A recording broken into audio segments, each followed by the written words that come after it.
different types. The first one is in and out groups. Let's make a comparison between in and out groups. The groups with which individual identify himself are his in a group. One family, one college are example of his in group, but one out group refer to those group with which individual do not identify himself. These are the outside group. For example, Pakistan is an out group of Indians. In group members use the terms we to express themselves, but they use the terms they for members of the out group. Individual is a member of his in a group where he is not at all the member of his out group. In group based on similar in behavior, attitude, and the opinion is observed among the members of in group, but they show dissimilar behavior, attitude, and the opinions towards the member of the out group. In group, members have positive attitudes toward their own in group, but they have negative attitudes towards their out group. Members of in group display cooperations, good will, mutual help, and possess a sense of solidarity, a feeling of brotherhood, and a readiness to sacrifice themselves for the group. But individuals show a sense of avoidance, dislike, indifferent towards the member of out group.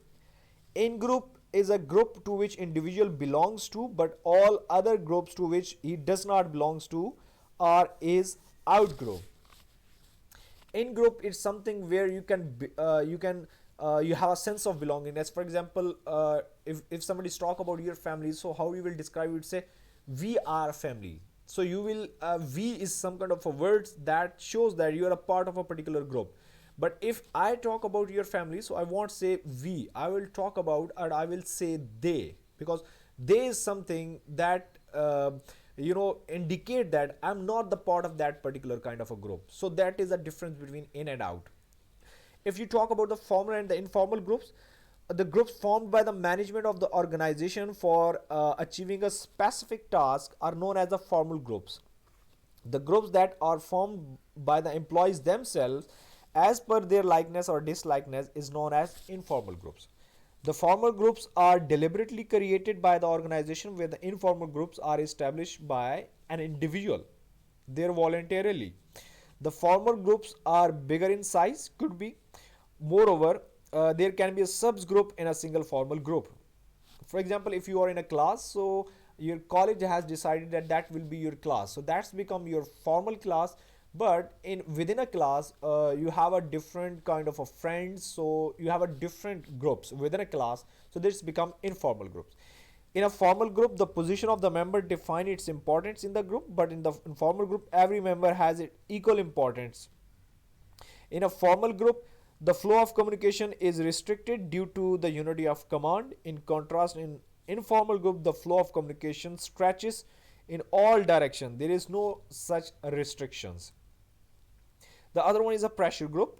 The pressure group is defined as the special interest group which seeks to influence the government policy in a particular direction. Actions groups are loosely organized pressure groups. Such groups do not seek government control or the responsibility for the policy, and their political function is not officially recognized.